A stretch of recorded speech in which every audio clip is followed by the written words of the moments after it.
protester contre la cherté de la vie. Raoul, l'annonce a été faite par un communiqué signé par des secrétaires généraux de la CSA Bénin, Selamoussou, de la CGTB, Bachabi Boudassirou, de l'UNSTB également, de Apollinaire Afeoui. Et bien c'est à travers ce communiqué donc, que les responsables syndicaux dénoncent également donc, la politique de l'État, selon eux, qui refusent de prendre ses responsabilités pour la hiérarchisation des salaires des travailleurs du secteur privé et parapublic également. Le document a précisé l'itinéraire de la marche, je vous le rappelle rapidement. Elle passera par la Bourse du Travail, le grand carrefour avenue Stémez, carrefour Saint-Michel pour ceux qui connaissent bien Cotonou, carrefour Marina, le carrefour Étoile Rouge. Et c'est cette annonce qui prépare les travailleurs à cette grosse sortie.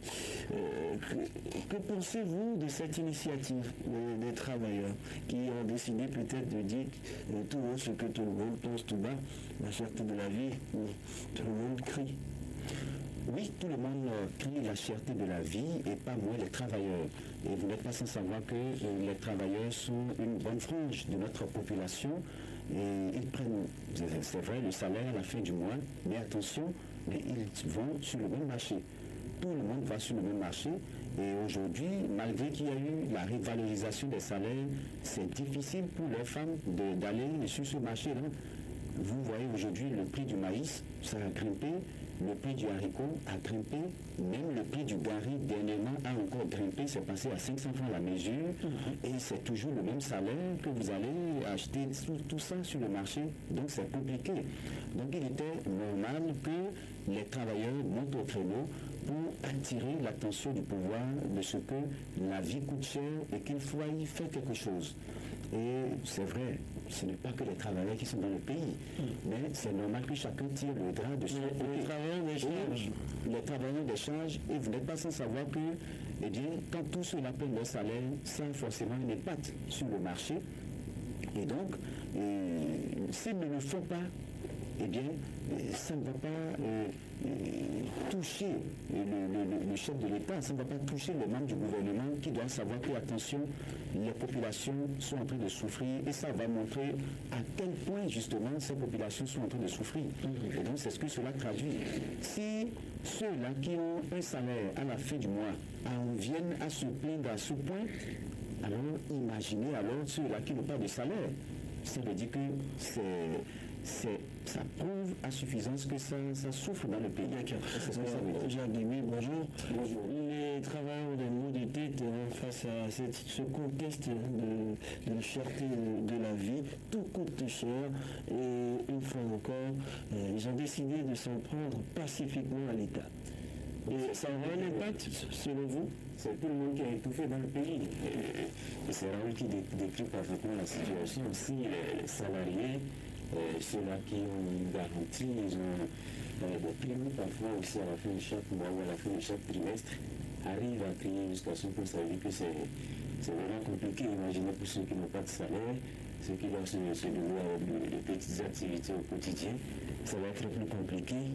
Et est-ce que ça aura un impact? On l'espère vivement parce que le gouvernement aussi n'est pas aussi sous au plus que de sa population. Oui, mais ce que j'entends dire de plus en plus quand le sujet est évoqué au niveau de l'exécutif et bien d'autres acteurs qui sont des partisans donc, de la gouvernance du président Patrice Talon, ce n'est pas un contexte propre au Bénin, c'est généralisé, mais il faut faire quelque chose. Alors, chaque pays tente quand même de pouvoir atténuer la crise. C'est vrai, ça c'est une crise internationale. Il y a depuis l'arrivée de la Covid-19 une situation un peu tendue dans le monde. Et donc c'est pas propre au Bénin, là je suis d'accord avec eux, mais chaque pays doit pouvoir tenter de trouver une solution à cette difficulté-là et soulager cette population. Mais comment, quand le Bénin n'a pas ses frontières avec le Niger qui marche, quand on doit a fait face, bien sûr, à ces différentes crises dans la sous-région qui ne favorisent pas les mouvements, l'intégration, les échanges. C'est compliqué pour le chef de l'État qui s'est battu récemment pour régler la situation du Nigeria. Il n'a pas eu droit à un mandat facile, Patrice Talon.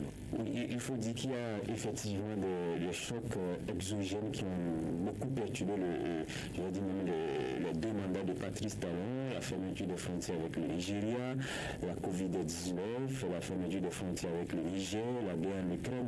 On n'est pas sans savoir que cette guerre, même si elle ne se déroule pas à côté de nous, a eu beaucoup d'impact sur notre pays. Donc ça n'a pas véritablement rendu la situation facile au président Patrice Talon, mais il faudra toujours réagir. C'est un peu de famille, les enfants crient tout le temps, ils ne savent pas comment vous passer la tête. Et peu importe, c'est qu'il faut tout faire pour leur apporter une petite solution, les soulager un peu. On espère que le gouvernement va quand même pouvoir agir. Heureusement que c'est une marche pacifique, ça va être encadré par les forces de l'ordre et tout ça. Et ça devrait normalement bien se passer. Alors, on crie tous, comme on l'a signifié sur ce plateau, Raoul Sivouko, il y a quelques jours, la ministre de l'Industrie et du Commerce est montée au créneau. Il a demandé de dénoncer les commerçants qui font de la surenchère sur le marché. C'est vrai, donc on profite, mais pour certains observateurs, ce ne sont pas les dénonciations qui viendraient faire baisser le prix des produits. Il faut réellement que le gouvernement puisse agir.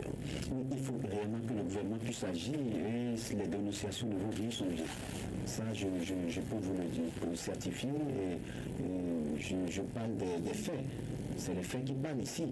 Vous allez voir, tout le monde crie pour dire qu'il faut créer une structure comme l'ONASA et pour réguler les prix. Il n'y a que ça. Sinon, c'est l'envolée. On ne parvient pas à maîtriser les prix. Mais vous voyez que les citoyens se posent des questions.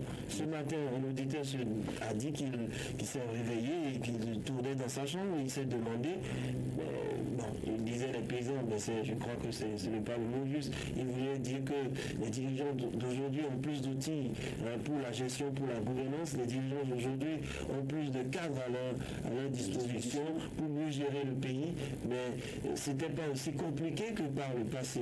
C'est vrai qu'il faut noter avec la population qui augmente et les défis et tout, ils se demandent comment est-ce que la gestion n'arrive pas vraiment à toucher tout le monde de plus en plus dans les pays notamment. Non, moi je pense que globalement au niveau des pays africains, on doit changer de paradigme. Et c'est vrai, Jacques a parlé des chocs exogènes qui viennent et perturber le bon fonctionnement de notre situation économique. Mais attention, on doit pouvoir trouver des solutions à l'interne pour juguler cette crise-là. Si on ne fait rien et que chaque fois on doit faire face à ces chocs, on va croiser les bras et on va dire, nous sommes résilients, mais ça c'est compliqué. Mais à quel prix on essaie donc de suivi en réalité, c'est pas de la résilience ça. Parce que là aussi, vous devez acheter de l'essence à 700. Avait fermé sa frontière. C'est une souffrance. C'est une souffrance. Même à la station, vous tournez autour de 600. Le maïs qui a combien? Vous savez, c'est pas pour rien que les travailleurs sont venus sortir. Je vous donne votre salaire. Le carburant coûte cher. Il dit, il y a des choses qui ne vont pas dans le pays. La misère est là, il faut comprendre. Il faut que le gouvernement puisse comprendre qu'il y a une situation de ras-le-bol. Le ras-le-bol général nous amène à prendre la rue pour dire que nous ne sommes pas d'accord, selon Noël Chadaré de Kosi Bénin. Et puis il y a également mal-être sociale générale, il y a un mal-être individuel du citoyen, de la citoyenne de notre pays. Il y a le ras-le-bol qui doit s'exprimer, avait déclaré aussi Ansem Amoussou, qui est secrétaire général de la CSA Bénin. Alors c'est beaucoup de conséquences. Je suis en train de dire, Relais Sogo, c'est beaucoup de conséquences derrière.